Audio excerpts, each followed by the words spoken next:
Bismillahirrahmanirrahim.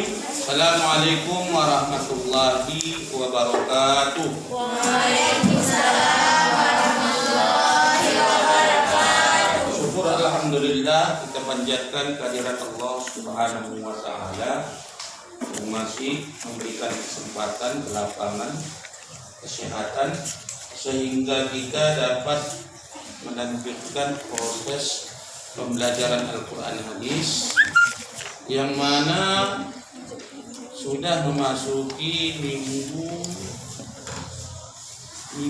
kelima ya. Selawat serta salam kita sajikan kepada junjungan alam baginda Rasulullah Muhammad Sallallahu Alaihi Wasallam yang mana syafaat dan pertolongannya sangat kita harapkan di yaumil hisab nantinya. Amin amin ya rabbal alamin.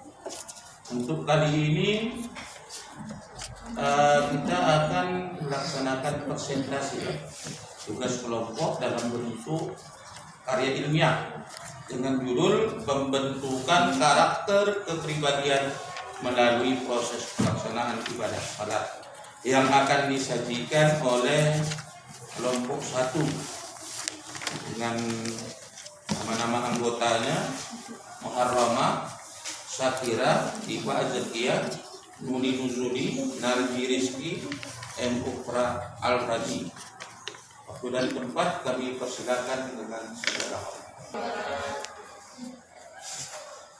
Assalamualaikum warahmatullahi wabarakatuh.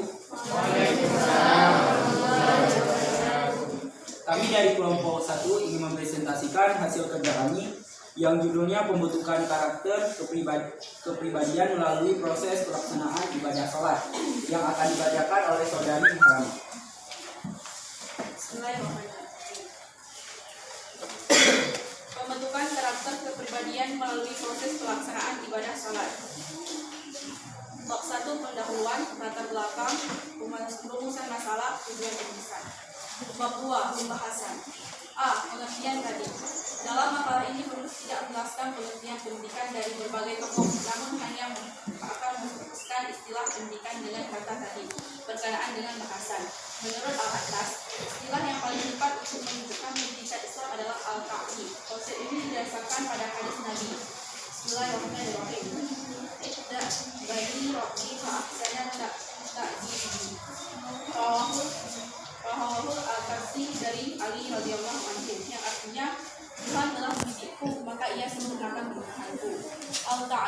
Al-Ta'dib berarti pengenalan dan pengetahuan secara berangsur-angsur ditanamkan ke dalam diri manusia beserta didik dan tentang tempat-tempat yang tepat dari segala sesuatu dalam tatanan penciptaan.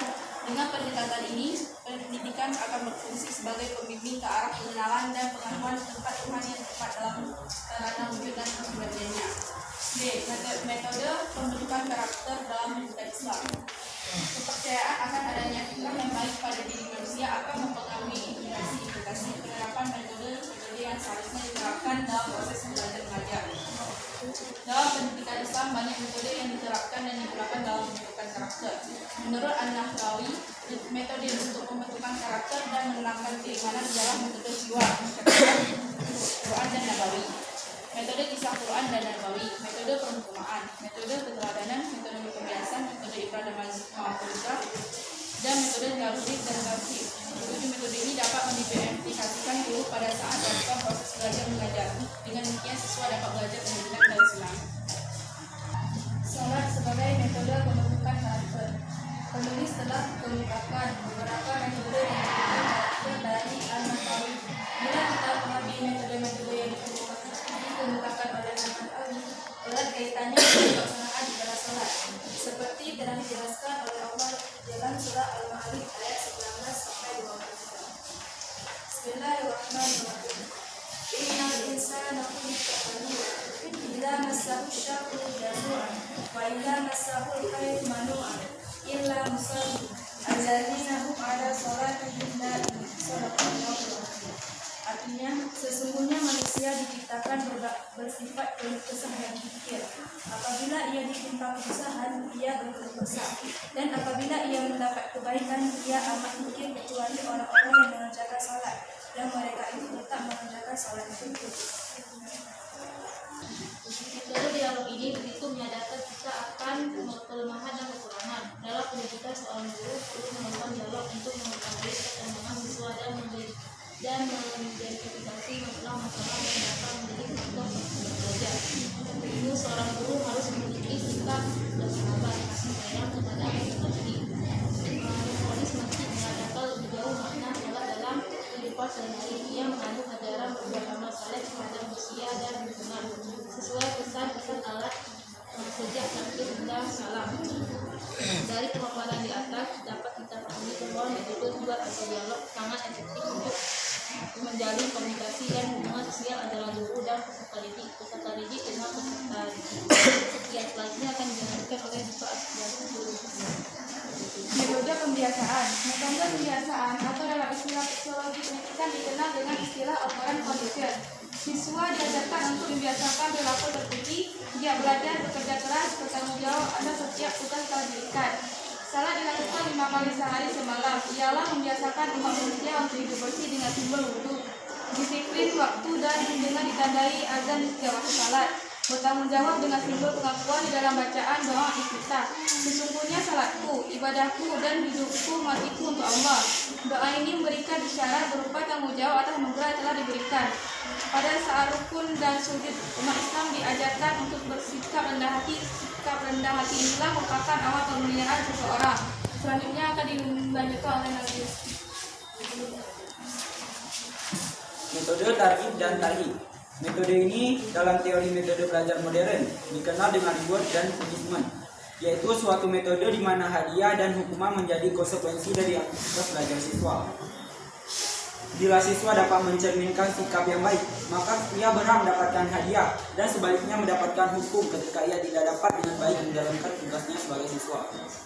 Begitupun dengan halnya salat. Saat seseorang melakukan salat dengan baik dan mampu ia mengimplementasikan dalam kehidupan sehari-hari, maka ia mendapatkan kebaikan baik dari Allah dan masyarakat, sebagaimana yang telah dijelaskan di muka hadis riwayat Muslim. Surga Firdaus untuk orang-orang yang mengamalkan salat dengan baik dan benar. Sebaliknya, bagi mereka yang melalaikan dan tidak melaksanakan salat, neraka wil dan sakor baginya. Selanjutnya akan dibacakan oleh kesimpulan. Secara filosofi, melalui kajian terhadap metode salat dan pendidikan memiliki keamanan metode. Dalam hal pembentukan karakter, proses pengulangan salat sebanyak 5 kali sehari semalam bila kita terjemahkan dalam bahasa psikologi dikenal dengan operant conditioning, di mana siswa dikondisikan dibiasakan untuk belajar dan berbuat baik. Proses belajar mengajar yang baik apabila terjalin dialog komunikasi yang baik antara siswa dan guru. Metode dialog hiwar ini terkandung di dalam salat. Ketika salat seorang hamba sesungguhnya sedang berdialog dengan Allah. Berikut ini ialah metode hadiah dan ancaman sudah menjadi karakter bagi manusia. Senang menerima hadiah atas kerjanya dan merasa takut hukuman atas perbuatan salah. Dalam salat dan pendidikan, kedua metode ini dominan untuk membangkitkan motivasi sehingga proses pembelajaran menjadi menarik dan aktif. Cukup sekian dari kelompok kami. Apakah ada yang ingin ditanyakan? Assalamualaikum warahmatullahi wabarakatuh. Waalaikumsalam warahmatullahi wabarakatuh. Nama saya Amira, saya perwakilan dari kelompok 2 ingin menanyakan pertanyaan kepada kelompok 1. Pertanyaannya, bagaimana yang dikatakan dengan salat sebagai pembentukan karakter?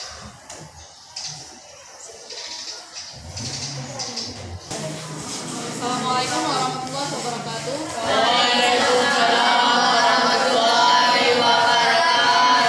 Kami akan mencoba menjawab pertanyaan dari kelompok 2. Yang pertanyaannya, bagaimana yang dikatakan dengan salat sebagai pembentukan karakter? Allah mewajibkan salat kepada umat Nabi Muhammad SAW karena di dalamnya terdapat makna pengabdian tertinggi seorang hamba kepada penciptanya. Di dalam salat juga seharusnya dilakukan secara ikhlas, tidak karena semata-mata menjalankan kewajiban. Karena dengan salat kita dapat memperbaiki seseorang dapat memperbaiki karakternya akan menjadi lebih baik lagi. Salat juga merupakan ibadah yang paling utama dan merupakan fondasi bagi segala ibadah dan aktivitas. Sekian. Ya.